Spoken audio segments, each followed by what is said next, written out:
تو ہم پر مغرب نے چھاپ لگائی بڑی طاقت کے ساتھ، ہمارے اندر سے اللہ اس کے رسول کا تعلق کھینچ کے باہر پھینک دیا ہے، ہمیں کافر نہیں بنایا، ہمارا مزاج کافرانہ بنا دیا ہے۔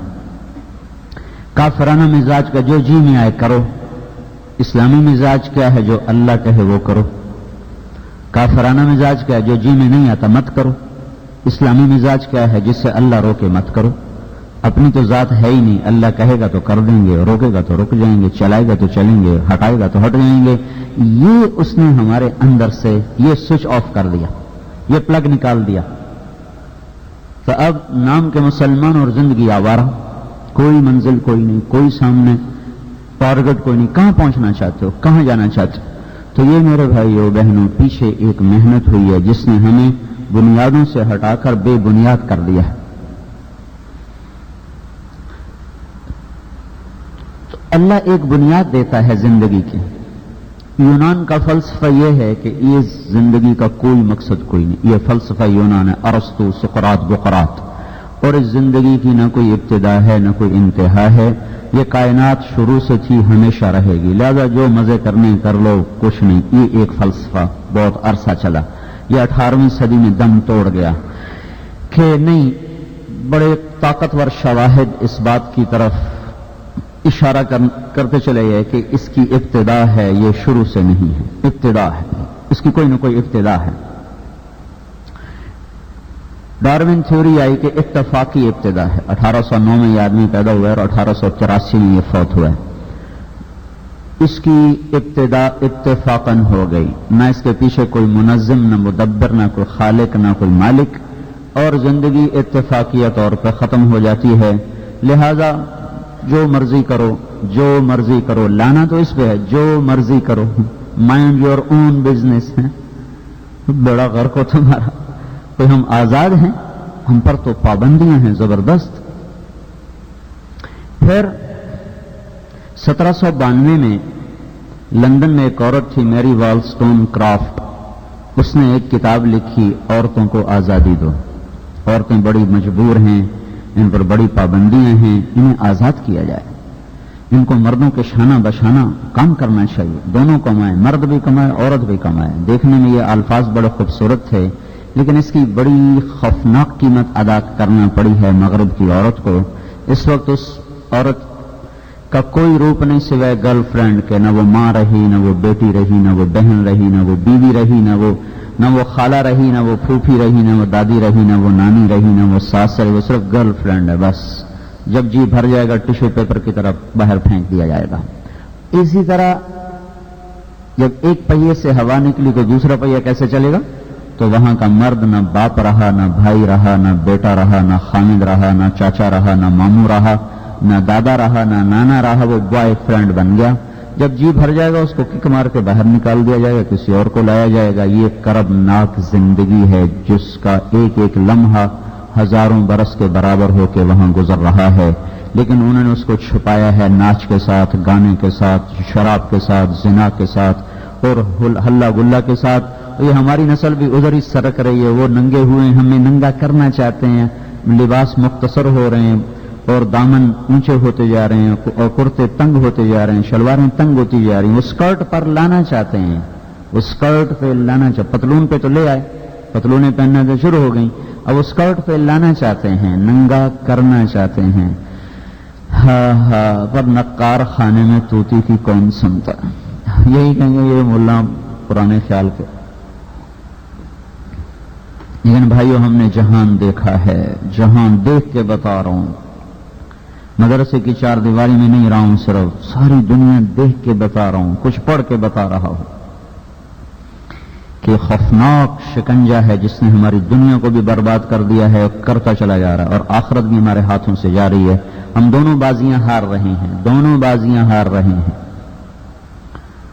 جو وہاں سے نظریہ آتا ہے چپ کر کے لے لیا جاتا ہے۔ وَلَضَّالِّينَ آمین، جی بالکل آمین۔ میرے نبی نے کہا تھا لا تستضیئوا بنار المشرکین، کبھی کافر کی آگ سے اپنے گھر کو روشن نہ کرنا۔ تو حسن بصری سے پوچھا گیا اس کا کیا مطلب ہے؟ ارشاد فرمایا کبھی کافر کے علم کو اپنا رہبر نہ بنا، تمہارا رہبر قرآن ہے، تمہارا رہبر قرآن ہے۔ تمہارا رہبر محمد مصطفیٰ صلی اللہ تعالی علیہ وسلم ہے، اس کو سامنے رکھ کر چلو۔ تو ایک یہ نظریہ وجود میں ہے کہ یہ چونکہ زندگی اتفاقاً ہے، لہذا بھی عورتیں بھی آزاد، مرد بھی آزاد۔ پھر 1725 میں ایک شخص پیدا ہوا ایڈنبرا میں، اس کا نام ہے ایڈم سمتھ۔ اس نے ایک اور نظریہ چھوڑ دیا، کمائی میں بھی آزاد بھائی، کوئی کمائی کی پابندی کوئی نہیں، ہر کوئی کمائے جیسے مرضی کمائے۔ 1795 میں یہ آدمی مرا ہے، جیسے مرضی کوئی کمائے۔ لہذا کیا ہوا، سٹا بھی چل گیا، جوا بھی چل گیا، سود بھی چل گیا، لاٹری بھی چل گئی، انشورنس بھی چل گئی۔ یہ ساری چیزیں چند ہاتھوں میں پیسوں کو لے کر آتی ہیں اور لوگوں کے چولہے ٹھنڈے ہو جاتے ہیں، غربت ڈیرے ڈال دیتی ہے۔ جس دیش میں لاٹری ہوگی، سٹا ہوگا، جوا ہوگا، انشورنس ہوگی اور سود پہ کاروبار ہوگا، اس دیش کا انسان بھوکا ہوگا۔ ہمارے ساتھ کیا شعبدہ بازی کی گئی، ہمیں یہ کہا گیا آبادی زیادہ ہے اس لیے غربت زیادہ ہے۔ میرے رب کی قسم، 15 سے 30 کروڑ ہو جائیں، 30 سے 60 کروڑ ہو جائیں اسی دیش میں، اور تجارت اور زراعت ہو اسلامی طرز پر، تو ہر آدمی خوشحال ہوگا۔ اور یہ 15 کروڑ کے خدا نخواستہ 3 کروڑ ہو جائیں، 15 کروڑ کے 15 لاکھ ہو جائیں، دیش یہی ہو اور نظام تجارت یہ ہو جو اس وقت ہے، تو بھی لوگ بھوکے سوئیں گے، پیاسے اٹھیں گے اور تار تار کپڑوں سے اٹھیں گے، اور تن پہ کپڑا نہ ہوگا، سر پہ دوپٹہ نہ ہوگا۔ سودی نظام کا لازمی نتیجہ ہے پیسہ چند ہاتھوں میں آ سمٹ جاتا ہے اور باقی انسانیت غریب اور غربت کے اندھیروں میں چلی جاتی ہے۔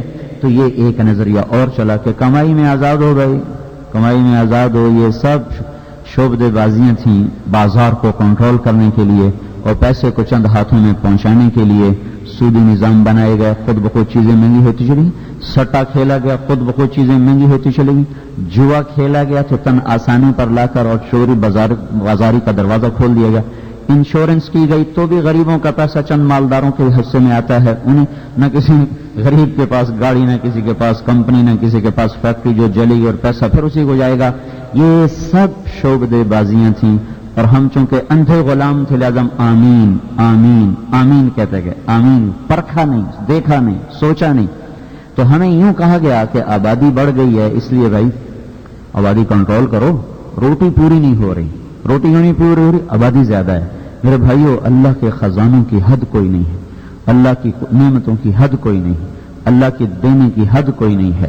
ساری دنیا کو دیتا چلا جائے تو اس کے خزانوں میں ایک رتی کے برابر کمی نہیں آتی۔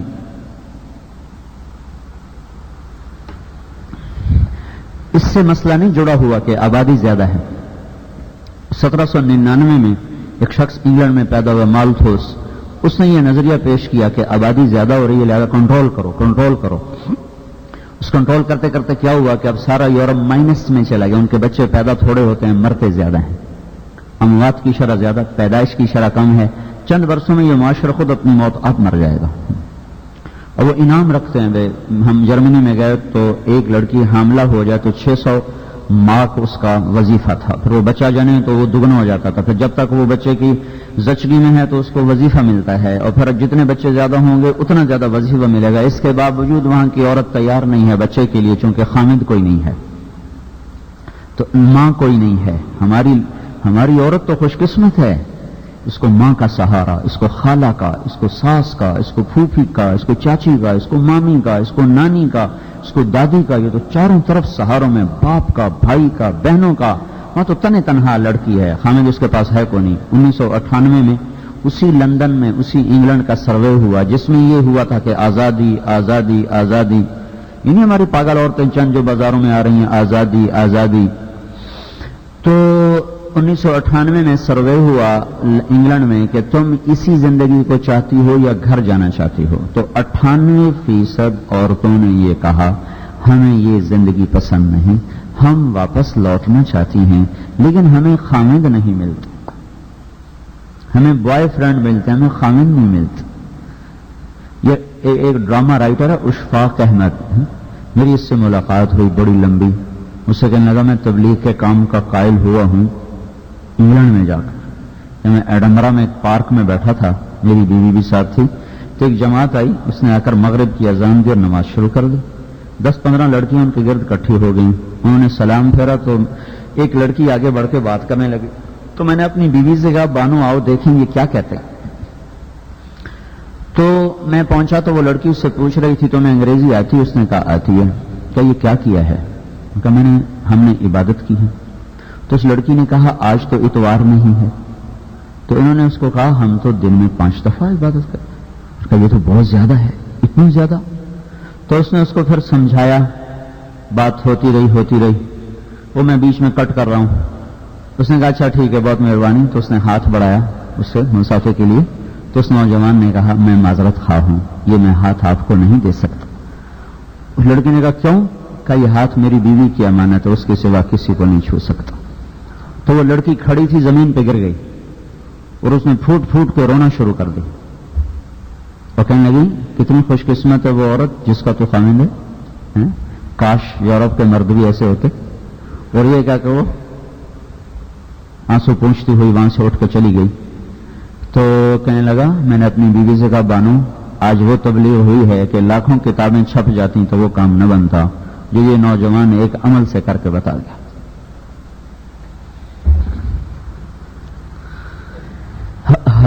ہم خود تراشتے ہیں منازل کے سنگ میل، ہم وہ نہیں ہیں جن کو زمانہ بنا گیا، پر ہم خود ہی سو گئے بھائی، کیا کریں؟ جو یورپ کی کالی رات سے پیغام آیا اسی کو ہم نے مشرق کی صبح سمجھ کر قبول کر لیا۔ مغرب میں تو سورج بھی جا کر ڈوب جاتا ہے اور اعلان کرتا ہے مغرب میں نہ آنا، یہاں اندھیروں کے سوا کچھ نہیں ملتا، روشنیاں چاہتے ہو تو مشرق کی طرف لوٹو جہاں سے سورج نکلتا ہے۔ روشنیوں نے کبھی مغرب کو جگہ نہیں دی، روشنی نے ہمیشہ مشرق کے دامن میں پناہ لی ہے۔ اندھیرے ہیں مغرب کا مقدر، جو نسل ادھر جائے گی ہلاک و برباد ہو کے رہ جائے گی۔ تو یہ ایک میں نے آپ کو تھوڑا سا خاکہ بتایا ہے کہ ہم کس طرح ٹریک سے کیسے اتارے گئے، پٹڑی سے کیسے اتر گئے۔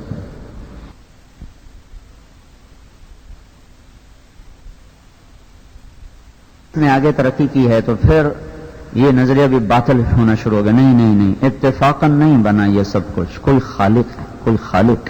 1929 میں امریکہ کا ایک سائنسدان ہے ایڈون ہبل،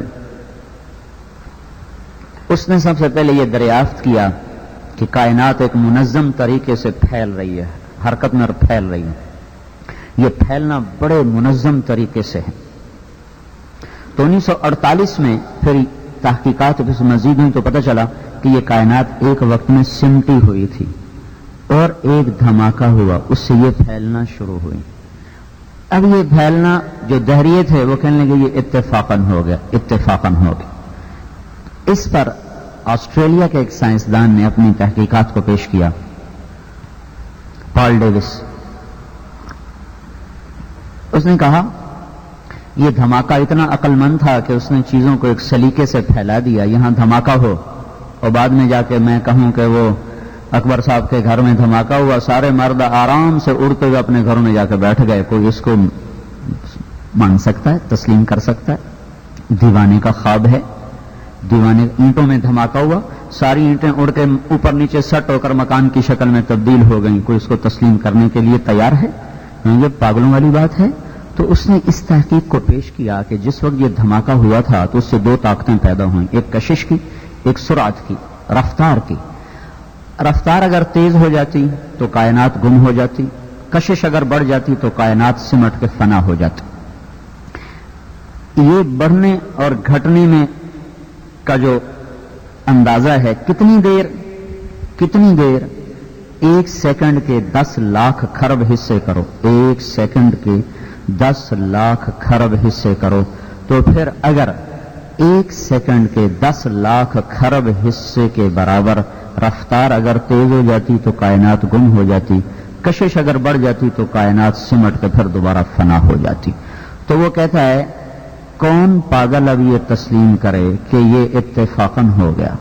یہ کیسے ہو گیا؟ کوئی تو ہے اس کے پیچھے، کوئی دماغ ہے، کوئی طاقت ہے، کوئی مدبر ہے، کوئی منظم ہے، کوئی منتظم ہے، کوئی ہے۔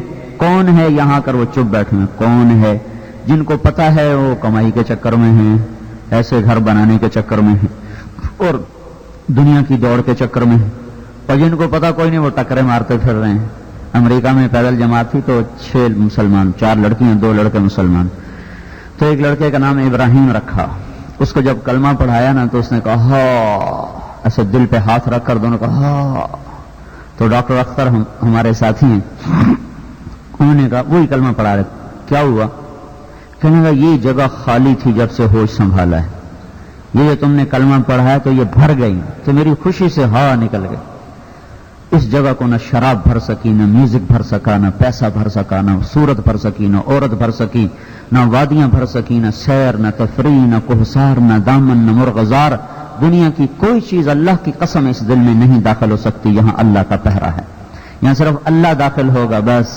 جیسے میدے میں روٹی ڈالو گے تو بھوک دور ہوگی, پتھر ڈالو گے تو اور اپنے اوپر عذاب لاؤ گے, ہیرے جواہر پیٹ میں ڈالو گے تو موت کو دعوت دو گے, سوکھی روٹی بھی ڈالو گے تو میدا کہے گا ٹھیک ہے ٹھیک ہے ٹھیک ہے.